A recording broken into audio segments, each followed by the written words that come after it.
Next topic আমরা এবার পড়বো। দেখো তোমাদের পদার্থের অবস্থা। তো পদার্থের বিভিন্ন অবস্থা তোমাদের বইয়ে লেখা আছে, তোমরা দেখো।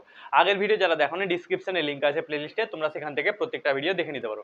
তাহলে এবার দেখো পদার্থের অবস্থা মানে যখন কোনো একটা সাধারণ অবস্থায় পদার্থ থাকে, যেমন ধরো কোনো একটা জল বা কোনো কিছু আছে, তাহলে সেটা কোন অবস্থাতে থাকে সেটাকে জানবো। তার মানে পদার্থের অবস্থা কি, কোনো একটা জিনিস যেভাবে অবস্থায় থাকে সেটা হবে তার অবস্থা। মানে কঠিনে হতে পারে, তারপর তরলে, তারপর গ্যাসে, সেগুলো। ঠিক আছে, এবার দেখো পদার্থের অবস্থা সাধারণ অবস্থায় তিন প্রকার হয়। আরও হয় সাধারণ অবস্থা মানে কি, নর্মাল যখন যে কোনো একটা সাধারণ তাপমাত্রার মধ্যে কিছু থাকে তাহলে সেটা হবে সাধারণ উষ্ণতায়।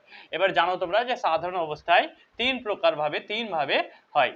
প্রথমটাকে বলা হয় কঠিন পদার্থ বা কঠিন পদার্থের অবস্থা, তারপরে সেটাকে বলা হয় তরল পদার্থের অবস্থা, আর আরেকটা গ্যাসীয় পদার্থের অবস্থা। তাহলে পদার্থের অবস্থা সাধারণত তিনভাবে অবস্থান করে, একটা বলছি কঠিন, তরল এবং গ্যাসীয়। এবার আমরা এই তিনটে পরপর আমরা জানবো যে কঠিন, তারপর তরল, তারপর গ্যাসীয়, সেগুলো কি হয়। প্রথমে আমি যদি কঠিনটাই বলি, জানো তোমরা, দেখো কঠিন মানে কি, যেমন ধরো একটা ইট আছে বা কোনো পাথর আছে, সেই যে পাথরের মধ্যে জানো তোমরা একটা নির্দিষ্ট আকার আকৃতি থাকে এবং সেটা কি হয় সাধারণ অবস্থায় কঠিন হয়। তাহলে যে কোনো কঠিন পদার্থ নির্দিষ্ট আকার আকৃতি থাকে এবং তার একটা নির্দিষ্ট আয়তন থাকে, তার জন্য সেটাকে বলা হয় কঠিন পদার্থ। তাহলে বোঝা গেল। এবার দেখো কঠিন পদার্থ আমি যেমন দেখাচ্ছি, ধরো এটা একটা কোনো, এভাবে আমি দেখানোর চেষ্টা করছি যে এটা ধরো কোনো একটা কঠিন পদার্থ আছে। তাহলে কঠিন পদার্থের কি হয়, একটা নির্দিষ্ট আকার আকৃতি এবং আয়তন থাকে। এবার কঠিন পদার্থ দেখো কেন হয়, কারণ তাদের মধ্যে যে অণুগুলো আছে সেগুলো খুব কাছে কাছে থাকে। তোমরা বইয়ে ছবি আছে সেখানে দেখতে পারো, অথবা আমি দেখাচ্ছি। দেখো আমি বলছি জাস্ট মনে রাখবা যে কঠিনের যে অণুগুলো আছে খুব কাছাকাছি থাকে। এবার সেই কাছাকাছি থাকার কারণে তাদের মধ্যে যে আকর্ষণ বলটা অনেক বেশি হয়, তো সেই আকর্ষণ বলটা বেশি হওয়ার কারণে সেগুলো কঠিন হয়ে যায়। বোঝা গেল। তাহলে অণুগুলো অনেক কাছাকাছি হয়, তার জন্য তাদের মধ্যে যে অ্যাট্রাকশন, আকর্ষণ বলটা অনেক বেশি হয়, তার জন্য সেগুলো কঠিন পদার্থে থাকে।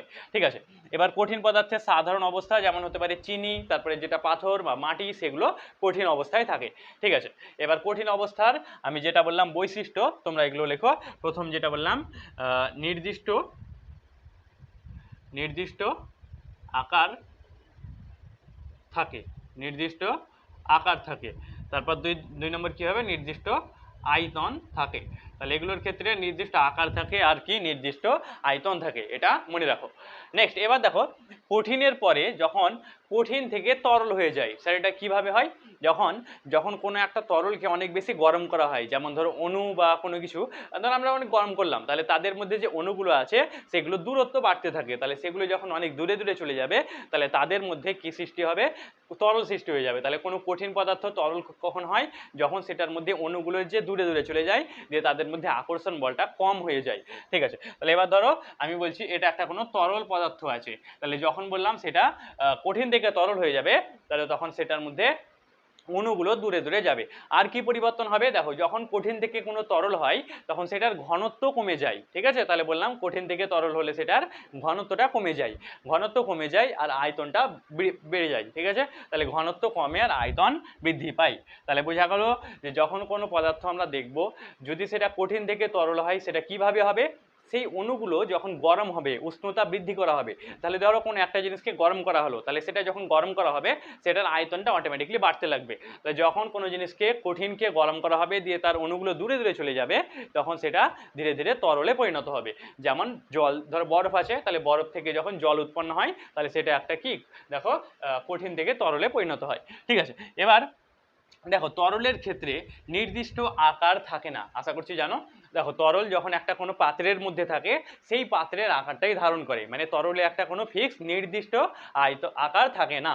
ঠিক আছে, তাহলে বললাম যেমন এখানে কঠিনের ক্ষেত্রে একটা নির্দিষ্ট আকৃতি আছে বা আকার আছে, যেমন একটা কঠিন ধরো পাথর আছে, ধরো গোল পাথর আছে, তাহলে সেটা হতে পারে, কিন্তু তরলের ক্ষেত্রে তেমনটা হয় না। তরল যেখানে আমরা রাখবো সেটার আচরণটা, সেটার আকারটা ধারণ করে। তাহলে বললাম এক্ষেত্রে কি থাকে, নির্দিষ্ট, দেখো প্রথম যেটা পয়েন্ট, নির্দিষ্ট আকৃতি থাকে না, আমি জাস্ট না লিখলাম। আর দুই নম্বরটা নির্দিষ্ট আয়তন থাকে। ঠিক আছে, তাহলে এটা নির্দিষ্ট আয়তন থাকে। তোমরা এগুলো ভালোভাবে তিনটে একটু লিখে নিবা। ঠিক আছে, তিনটে ভালোভাবে লিখে নিবা। এবার নেক্সট আসছে গ্যাসীয় পদার্থ। এবার দেখো যখন আমরা কোনো গ্যাসীয় বা কোনো তরল পদার্থকে যখন আরো বেশি গরম করা হবে, যেমন কোনো জল আছে, তাহলে সেই জলটাকে যখন অনেক বেশি গরম করা হয় তখন সেটা কি হয় তোমরা জানো, সেটা কি হয়ে যায়, বাষ্প হয়ে যায়। দিয়ে বাষ্প হতে হতে যখন সেটা অনেক বেশি অণুগুলো দূরে দূরে চলে যাবে, মানে কি যখনই গরম করা হবে সেই অণুগুলো দূরে যাবে। এবার দূরে যেতে যেতে যখন অনেকটা বেশি দূরে চলে যাবে তখন সেটার মধ্যে কি সৃষ্টি হবে, দেখো গ্যাসীয় পদার্থ সৃষ্টি হবে। এবার যে গ্যাসীয় পদার্থ সৃষ্টি হয়ে গেল, তাহলে সেটার মধ্যে যে অণুর আকর্ষণ বলটা অনেক বেশি কম হয়ে যাবে, তার জন্য সেটা অনেক আয়তনটা বেশি হয়ে যাবে। তাহলে বোঝা গেল যে ইসের ক্ষেত্রে গ্যাসীয় পদার্থের ক্ষেত্রে আয়তনটা অনেক বেশি বেশি হয়ে যায়, আয়তনটা অনেক বেশি হয়ে যায়। ঠিক আছে, এবার দেখো যে এটার ক্ষেত্রে নির্দিষ্ট আকার থাকে, এটার ক্ষেত্রে নির্দিষ্ট আয়তনও থাকে। এবার এটার ক্ষেত্রে নির্দিষ্ট কি থাকে না বললাম, আকার থাকে না, কিন্তু আয়তনটা নির্দিষ্ট থাকে। যেমন জলের বোতল ধরো 1 লিটার আছে, তো 1 লিটারই থাকবে। ঠিক আছে, কিন্তু এটার ক্ষেত্রে দেখো আয়তনটা, আকার তো থাকেই না, আকার মানে কি কোনো একটা নির্দিষ্ট শেপ, যেমন কঠিন পদার্থের ক্ষেত্রে সেটা থাকে না, তার সঙ্গে দেখো তার নির্দিষ্ট আয়তনও থাকে না। কারণ গ্যাসীয় পদার্থর আমরা আয়তনটাকে কম বা বেশি করতে পারি। ঠিক আছে, সেটার আয়তনটাকে আমরা নিয়ন্ত্রণ করতে পারবো। তার জন্য বললাম যে গ্যাসীয় পদার্থের যে আয়তনটা সেটাও ফিক্স হবে না, সেটা একটুতেই অনেক বেশি হয়ে যায়, আবার একটুতে কম। যেমন সেটাকে একটু যদি গরম করা হয় গ্যাসীয় পদার্থের আয়তনটা অনেক বেশি হয়ে যায়, আবার একটু ঠান্ডা করলে সেটা খুব কম হয়ে যায়। ঠিক আছে, তাহলে এবার দেখো এটার ক্ষেত্রে এটাও হবে না আর এটাও হবে না। ঠিক আছে, তাহলে এই যে কথাগুলো বললাম তোমরা একটু ভালোভাবে নোট করে নাও। তাহলে কঠিন তরল গ্যাসের মধ্যে যদি পার্থক্য বা ডিফারেন্স আসে তো এগুলোই হবে। আর বললাম যদি কিভাবে তার আয়তনটা বাড়ে বা কমে, গ্যাসীয় পদার্থের ক্ষেত্রে যখন উষ্ণতা বৃদ্ধি পাবে তার আয়তনটা বাড়বে আর ঘনত্বটা কমবে। তরলের ক্ষেত্রে যেমন ছিল তেমনটাই হবে, যখন উষ্ণতা বাড়ে তখন আয়তনটা কমে আর আয়তনটা বাড়ে আর ঘনত্বটা কমে। এবার আছে অবস্থার পরিবর্তন। তো অবস্থার পরিবর্তন মানে জানো তোমরা, যখন দেখো একটা অবস্থা থেকে অপর অবস্থায় যখন কোনো পদার্থকে নিয়ে যাওয়া হয় সেটাকে অবস্থার পরিবর্তন বলা হয়। তাহলে অবস্থার পরিবর্তন কাকে বলে, যে প্রক্রিয়ায় কোনো এক অবস্থা থেকে অপর অবস্থাতে পদার্থের স্থানান্তরিত হয় সেটাকে বলা হয় তার পদার্থের অবস্থার পরিবর্তন। এবার অবস্থার পরিবর্তন তোমাদের জাস্ট এক প্রকার এখানে দেওয়া আছে, আরো দু প্রকার আছে, আরো অনেক প্রকার হয় বলছি। যেমন দেখো যখন কোনো যে প্রক্রিয়ায় কোনো কঠিন পদার্থ তরলে পরিণত হয় তাকে গলন বলা হয়। যেমন বরফ থেকে জল। ঠিক আছে, অনেকগুলো আছে, আমি জাস্ট এগুলো সংক্ষেপে বলছি কারণ এগুলো তাপ চ্যাপ্টারে আবার ডিটেলসে আমি বলেছি, ওইখানেও আছে, তোমরা সেটা দেখতে পারো। নেক্সট তারপর কি আছে, যখন কোনো তরল পদার্থ গ্যাসীয় পদার্থে পরিণত হয় সেই প্রক্রিয়াটাকে বলা হয় বাষ্পীভবন। তারপর যখন কোনো বাষ্পীয় পদার্থ তরলে পরিণত হয় সেটাকে বলা হয় ঘনীভবন। আর যখন কোনো তরল পদার্থ কঠিনে পরিণত হয় সেটাকে বলা হয় কঠিনীভবন। তাহলে এই চার প্রকারের কি হয় আমাদের অবস্থার পরিবর্তন। আর একটা আছে যেটা স্ফুটন। স্ফুটন মানে কি, যে প্রক্রিয়ায় কোনো তরলের সমগ্র অংশ থেকে জল বাষ্প হয়, যখন জল গরম করা হয় যখন সম্পূর্ণ জলটা বাষ্প হতে শুরু করে সেটাকে স্ফুটন বলা হয়। ঠিক আছে, আর কি হতে পারে, ঊর্ধ্বপাতন। ঊর্ধ্বপাতন মানে কি, যে প্রক্রিয়ায় কোনো কঠিন পদার্থ সরাসরি বাষ্পে পরিণত হয় সেটাকে ঊর্ধ্বপাতন বলা হয়। এগুলো আমি বললাম, তোমরা জাস্ট লিখে নিতে পারো যদি থাকে, আর ক্লাস আমরা তাপ চ্যাপ্টারে এটা ডিটেলসে বলেছি।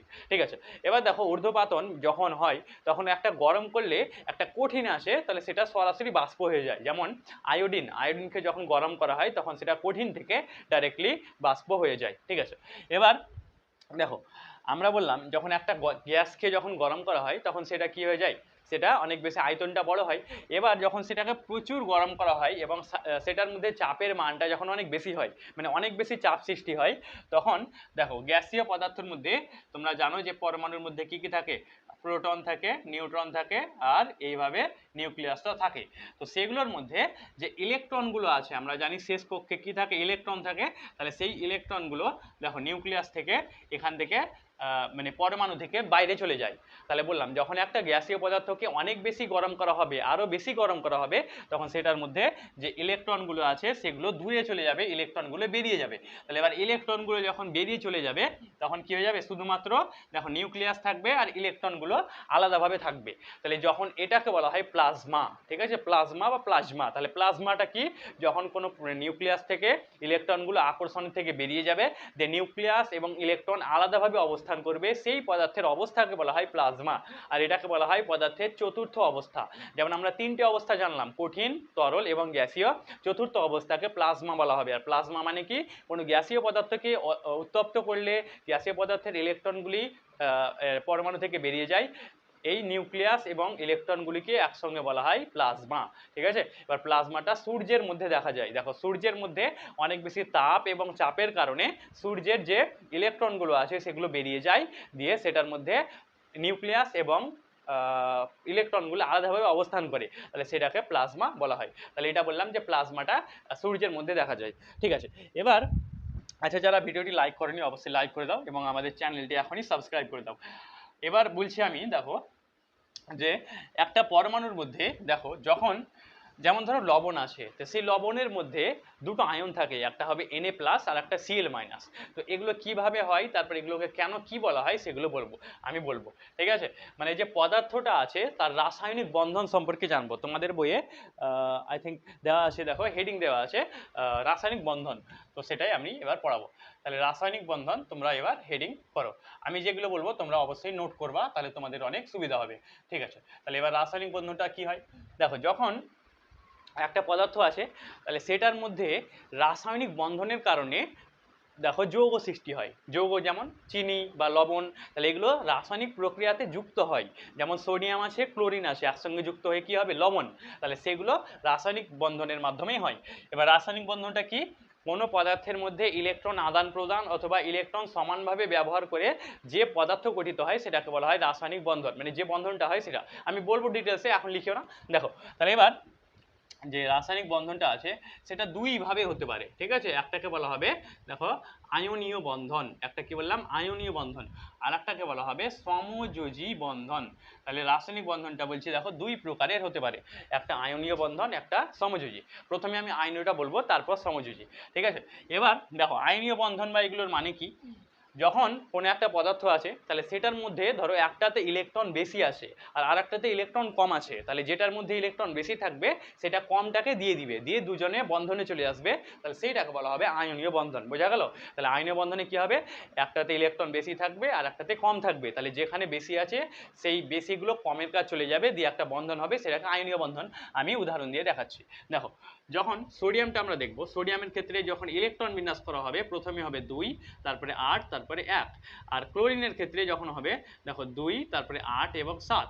ঠিক আছে, এবার ইলেকট্রন বেশি কম এটার মানে কি, দেখো যে কোনো পদার্থ যখন সুস্থিত থাকে, সুস্থিত মানে কি সেটা স্টেবল থাকে, ভালোভাবে থাকে, তাহলে সেটার মধ্যে দেখো 8টি ইলেকট্রন থাকে, শেষ কক্ষে 8টি ইলেকট্রন থাকে। মানে একটা পরমাণু সুস্থিত হওয়ার জন্য কটি ইলেকট্রন প্রয়োজন, 8টি। কেন, কারণ যখন 8টি ইলেকট্রন পুরো হয়ে যায় তখন তাদের যে পুরো যে পরমাণুটা আছে সেটা ফিল হয়ে যায়, মানে এমন ভাবে যে পরিবারটা ফিল হয়ে যায়, তার জন্য সেটা খুব সুস্থিত থাকে। তাহলে একটা পরমাণুর মধ্যে শেষ কক্ষে কটি ইলেকট্রন দরকার, 8টি, শেষ কক্ষে, এটা মনে রাখবা। এবার দেখো এখানে কটি ইলেকট্রন আছে, 1টি, কিন্তু এই যে 1টি ইলেকট্রন যদি বেরিয়ে যায় তাহলে দেখো এখানে শেষে কটা চলে এলো, 8টি, আর এখানেও সেম, এখানে 7টি জায়গায় যদি একটা যুক্ত হয়ে যায় তাহলে এখানে কত হয়ে যাবে, 8, তাহলে এটাও 8 হয়ে যাবে, এটাও। তাহলে দেখো এই যে Na আছে সেটা একটা ইলেকট্রন ছেড়ে দিবে, ক্লোরিনটা একটা ইলেকট্রন যুক্ত হয়ে যাবে, দিয়ে Na আর Cl যুক্ত হয়ে কি হয়ে যাবে, NaCl। তাহলে এইভাবে যখন হবে সেটাকে আয়নীয় যৌগ বলা হবে। এটা আরো ডিটেলসে আমরা করব একটা ছবির মাধ্যমে, সেটাকে লুইস ডট ডায়াগ্রাম বলা হয় সেখান থেকে, তো একটু পরে করছি আমরা। যাই হোক, তাহলে বললাম আয়নীয় যৌগ দেখো এইভাবে গঠিত হয়। এবার আমরা জানবো যে আয়নীয় যৌগ কাকে বলে। তাহলে দেখো কোনো দুটি পরমাণুর মধ্যে একটিতে ইলেকট্রন সংখ্যা বেশি আর একটাতে কম আছে, এবার সেগুলোর মধ্যে ইলেকট্রন বেশি কমটাকে দিয়ে দিলে, ঠিক আছে, এটা মনে রাখো। এবার দেখো তাহলে দুটি পরমাণুর মধ্যে ইলেকট্রন আদান প্রদানের মাধ্যমে যে যৌগ গঠিত হয় সেটাকে বলা হয় আয়নীয় যৌগ। যেমন NaCl আয়নীয় যৌগ। আর আয়নীয় বন্ধন কি, দুটি পরমাণুর মধ্যে ইলেকট্রন আদান প্রদানের মাধ্যমে যে বন্ধনের সৃষ্টি হয় সেটাকে বলা হয় আয়নীয় বন্ধন। ঠিক আছে, তাহলে এগুলো বললাম, তোমরা এগুলো লিখতে পারো বা আমি তাহলে লিখিয়ে দিচ্ছি। ঠিক আছে, আচ্ছা তোমরা লিখে নাও, আমি বললাম আয়নীয় বন্ধন কাকে বলে, তোমরা লিখে নাও আয়নীয় বন্ধন, তারপর সঙ্গে দিয়ে বললাম দুটি পরমাণুর মধ্যে ইলেকট্রন আদান প্রদানের মাধ্যমে যে বন্ধন সৃষ্টি হয় তাকে আয়নীয় বন্ধন বলে। আর সমযোজী বন্ধনটা কি, সমযোজী বন্ধন বললাম আচ্ছা সমযোজী বন্ধনটা একটু পরে বলবো, হ্যাঁ। তো সেটার মধ্যে ইলেকট্রন বেশি কম থাকে না, সেটার মধ্যে কম থাকে দুজনেরই, দিয়ে সেগুলো ভাগ হয়ে যায়, তারপর আমি বলছি একটু পর। ঠিক আছে, তাহলে এবার দেখো যে আয়নীয় যৌগ আছে সেগুলোর আমরা বৈশিষ্ট্য জানবো। আচ্ছা আয়নীয় যৌগ আমরা কিভাবে চিনতে পারবো, দেখো যখন একটা কোনো ধাতু থাকবে, যেমন এখানে কি ছিল সোডিয়াম আর ক্লোরিন, তাহলে যখন কোনো ধাতু থাকবে তাহলে সেটাকে বলা হবে আয়নীয় যৌগ। আর যখন কোনো ধাতু থাকবে না সেটাকে বলা হবে কি, মানে ধাতু থাকবে না অধাতু থাকবে সেটা সমযোজী, সেটা বলবো আরও আমি। দেখো এবার ধরো আমি একটা যে কোনো আইনীয় বন্ধন আছে, তো সেটার মধ্যে কি কি বৈশিষ্ট্য দেখা যায় সেগুলো আমি বলছি আর লিখছি, তোমরা খাতায় লিখবা, ঠিক আছে। প্রথমে দেখো তাদের যে গলনাঙ্ক, হ্যাঁ গলনাঙ্ক আছে আর স্ফুটনাঙ্ক, গলনাঙ্ক ও স্ফুটনাঙ্ক, গলনাঙ্ক স্ফুটনাঙ্ক অনেক বেশি হয়। তোমরা এটা লিখে নাও যে গলনাঙ্ক এবং স্ফুটনাঙ্ক অনেকটাই বেশি হয়। তার মানে কি, দেখো যখন কোনো আইনীয় যৌগ থাকবে তাহলে সেটার মধ্যে যে আকর্ষণ বলটা হবে সেটা অনেক বেশি হয়, তার জন্য তাদের যে গলনাঙ্ক স্ফুটনাঙ্কটা অনেক বেশি হয়ে যায়, ঠিক আছে, এটা মনে রাখো।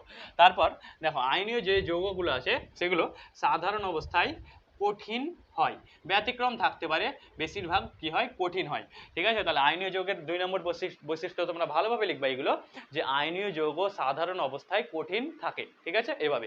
আচ্ছা তারপর দেখো, আচ্ছা যেমন আমি লবণ বললাম, লবণটা কঠিন আছে, তারপর আরও ধরো আছে সেগুলোর মধ্যে কঠিন অবস্থায় থাকে, ঠিক আছে। এবার দেখো যে আইনীয় যৌগ আছে সেটার মধ্যে দেখো আয়ন দ্বারা সৃষ্টি হয়, তাহলে আইনীয় যৌগ আয়ন দ্বারা সৃষ্টি হয় বা সেগুলো কেলাস গঠন করে, কয়েকার লয়কার দন্ত সব কেলাস, কেলাস গঠন করে, ক্লাস হবে না, কেলাস গঠন করে, ঠিক আছে। তাহলে আইনীয় যৌগ কেলাস গঠন করে, মানে আইনীয় যৌগগুলো যখন একসঙ্গে যুক্ত হয়, এটা আমি বলবো ডিটেলসে, হ্যাঁ আমি বলে দিচ্ছি। দেখো মানে এইভাবে দেখো একটা ধরো এটা আছে সোডিয়াম পরমাণু আছে, তাহলে সোডিয়াম পরমাণুর এই সাইডে আবার এইভাবে 6টা ক্লোরিন পরমাণু এইভাবে যুক্ত থাকে, ঠিক আছে। এইভাবে যুক্ত হতে হতে একটা বড় আয়ন সৃষ্টি করে, সেটাকে কি বলা হয় কেলাস, কি বলা হয় বললাম কেলাস। তাহলে 3 নম্বরটা তোমরা লিখবা যে আয়নীয় যৌগ, আয়নীয় যৌগ আমি জাস্ট লিখছি না, তোমরা লিখে নাও, আয়নীয় যৌগ কেলাসের মাধ্যমে গঠিত হয়, তাহলে আয়নীয় যৌগ কেলাসের মাধ্যমে কি বললাম গঠিত হয়, ঠিক আছে। তাহলে এটা তোমরা একটা পয়েন্ট ভালোভাবে লিখে নাও। আচ্ছা আর কি দেখো, যে আয়নীয় যৌগগুলো আছে সেগুলো ধ্রুবীয় দ্রাবকে দ্রবীভূত হয়। ধ্রুবীয় দ্রাবক মানে কি, দেখো ধ্রুবীয় দ্রাবক মানে যেমন আছে জল, তাহলে সেই যে জল আছে তাহলে সেটার মধ্যে দেখো দুটো পোল সৃষ্টি হয়, হ্যাঁ পোল মানে কি মেরু সৃষ্টি হয়। এবার সেগুলো ক্লাস 12-এ আছে, তোমরা জাস্ট মনে রাখো যে জল একটা ধ্রুবীয় দ্রাবক, তাহলে সেই যে এগুলো আছে না আয়নীয় যৌগ, সেগুলো ধ্রুবীয় দ্রাবকে দ্রবীভূত হয়, যেমন জল আছে সেটার মধ্যে। তাহলে 4 নম্বর পয়েন্টটা লিখো যে ধ্রুবীয় দ্রাবকে দ্রবীভূত হয়, ধ্রুবীয় দ্রাবকে দ্রবীভূত হয়, আয়নীয় যৌগগুলি ধ্রুবীয় দ্রাবকে দ্রবীভূত হয়। এবার তোমরা 2-3টে উদাহরণ লিখে নাও, আমি এগুলো বলছি তোমরা লিখে নাও, ঠিক আছে। যেমন হতে পারে NaCl, তারপর হতে পারে MgBr2, তারপর হতে পারে CaCl2, তাহলে এই যে এগুলো বললাম এগুলো কি আয়নীয় যৌগ, ঠিক আছে। এবার আয়নীয় যৌগ বললাম, সেটার বৈশিষ্ট্য বললাম। যদি তোমাদের আয়নীয় যোজ্যতা বা আয়নীয় যোজ্যতা বা তড়িৎ যোজ্যতা কাকে বলা হয়, দেখো আয়নীয় যৌগ এবং তড়িৎযোজী যৌগ একই কথা, ঠিক আছে। কি বললাম, আয়নীয় যৌগ এবং তড়িৎযোজী যৌগ একই কথা, এটা মনে রাখো। দেখো এবার আমরা আয়নীয় যোজ্যতা বা যোজ্যতা মানে কি, তোমরা এটা ক্লাস 7 থেকে শুনে আসছো, সেটা আমি বলছি। দেখো আমি যেমন সোডিয়ামের ক্ষেত্রে দেখালাম যে কটা ইলেকট্রন ছিল 2, 8 এবং 1। ক্লোরিনের ক্ষেত্রে কি ছিল, দেখো 2, 8 এবং 7। তাহলে এখানে একটা ইলেকট্রন বেশি ছিল, এখানে কম, তাহলে সেটা চলে এলো। তাহলে দেখো এখানে যতটা ইলেকট্রন আদান প্রদান ঘটলো সেটাকে তার যোজ্যতা বলা হবে, বোঝা গেল। তাহলে যতটা পরিমাণ ইলেকট্রন আদান প্রদান ঘটবে, তাহলে সেই যে পরিমাণটা আছে সেটাকেই যোজ্যতা বলা হবে। তাহলে এখানে যোজ্যতা কত, 1, দুজনেরই 1, সোডিয়ামের যোজ্যতা 1, ক্লোরিনেরও 1, কারণ সোডিয়াম একটা ছাড়তে পারবে আর ক্লোরিন একটা নিতে পারবে, তাহলে তার জন্য এটা হবে তার যোজ্যতা কত হয়ে গেল, 1। তাহলে আশা করছি যোজ্যতা বোঝা গেল, যে যতটা পরিমাণে ইলেকট্রন আদান প্রদান হয় সেটাকে তার যোজ্যতা বলা হয়। এবার আমরা জাস্ট একটা অণুর গঠন তোমাদের দেখাবো, তারপরে পরের দিন আমরা আয়নীয় যৌগ, সমযোজী যৌগের আরো অনেক বৈশিষ্ট্য জানবো। আর একটা জাস্ট দেখো, তারপরে আমাদের ক্লাস শেষ, ঠিক আছে। একটা আমি আয়নীয় যৌগ গঠন দেখাচ্ছি যে সেটা কিভাবে গঠিত হয়, ঠিক আছে। আমরা একটা দেখো যে কোনো ধরে নিচ্ছি, যেমন এটা ধরো যে MgF2, এটা ঠিক আছে। তাহলে এবার এটা একটা আয়নীয় যৌগ, তাহলে Mgর ক্ষেত্রে কটা ইলেকট্রন হয় আমরা জানি 2, তারপরে 8 হয়, তারপর 2 হয়। যারা এগুলো জানো না ক্লাস 7-এ আছে, তো তোমরা দেখো আমি বলে দেবো, নাহলে হ্যাঁ একদিন তোমরা লিখে নিও, ঠিক আছে। তাহলে এবার দেখো Mg মানে কত হয়, 12টা ইলেকট্রন হয় তার জন্য।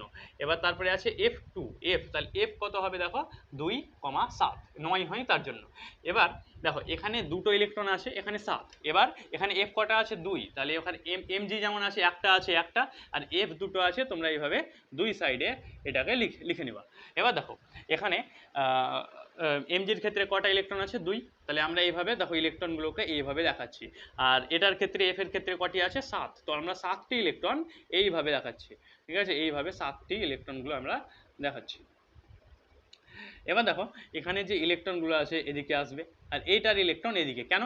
কারণ বললাম আমি দেখো এখানে ইলেকট্রন বেশি আছে এখানে কম, তাহলে যার বেশি আছে সে কমটাকে দিয়ে দিবে। এফ দুটো আছে তাই এটাকে একটা এটাকে একটা, ঠিক আছে। এবার দেখো এখানে যে এমজি আছে সেটাতে কি দুটো ইলেকট্রন কমে গেল, কমে গেলে কি হয়ে যায় প্লাস, কেন? কারণ ইলেকট্রন নিজে মাইনাস, তাহলে মাইনাস কমে গেল, মাইনাস কমলে এটা কি হয়ে যাবে প্লাস, তার জন্য। এবার এফটাতে কি চলে আসবে মাইনাস, এফটাতে কেন মাইনাস এলো? কারণ এটার মধ্যে ইলেকট্রন চলে এলো, ইলেকট্রন যখন আসে তার মানে মাইনাস চলে এলো এটাতে, কারণ ইলেকট্রন নিজে মাইনাস, তারপর ইলেকট্রন এখানেও চলে এলো, তাহলে এটা হয়ে গেল মাইনাস। দিয়ে এইভাবে দেখো এভাবে প্লাস মাইনাসের মাধ্যমে কি হয়ে গেল এমজির সঙ্গে এফ টু যুক্ত হয়ে যাবে আকর্ষণের কারণে। এখানে কি কুলম্বীয় আকর্ষণ বল কাজ করে, তোমরা এটা লিখে নিতে পারো যে রাসায়নিক বন্ধন আইনীয় বন্ধনের ক্ষেত্রে কোন বল কাজ করে? কুলম্বীয় আকর্ষণ বল। দিয়ে এখান থেকে কি চলে এলো MgF2, তাহলে MgF2 দেখো 1 2 3 এভাবে 4টা স্টেপে গঠিত হয়, এটাকে লুইস ডট বলা হয়। লুইস ডট মানে এটা ডটের মাধ্যমে আমরা দেখাচ্ছি, লুইস ডট ডায়াগ্রাম এটার মাধ্যমে দেখানো হয়। তাহলে এই ছবিটা ভালো করে বুঝে নাও তোমরা কিভাবে হলো, ইলেকট্রন বেশি ছিল কম ছিল, এখানে ইলেকট্রন চলে এলো দিয়ে এটা থেকে মাইনাস হলো, এগুলো প্লাস দিয়ে এইভাবে যুক্ত হয়ে আয়নীয় যৌগ সৃষ্টি হলো। এবার একটা প্রশ্নের উত্তর কমেন্টে তোমরা বলো যে কোন পদার্থের নির্দিষ্ট আকার থাকে, তোমরা আজকে বলো আমার কমেন্টের মধ্যে জানাও যে কোন পদার্থের নির্দিষ্ট আকার থাকে। ঠিক আছে, তো আজকে এতদূর থাকবে, আবার পরের ক্লাসে হবে, আমরা পরের ক্লাসে সব বিষয়ে আলোচনা করব। তোমরা দেখতে থাকো, আমাদের ভিডিওটি অবশ্যই লাইক করে দিও, চ্যানেলটি সাবস্ক্রাইব করিও এবং আমাদের চ্যানেলটি একটু শেয়ার করে দিও যাতে সবাই দেখতে পায়। আবার দেখা হচ্ছে, তোমরা এটা লিখে নাও।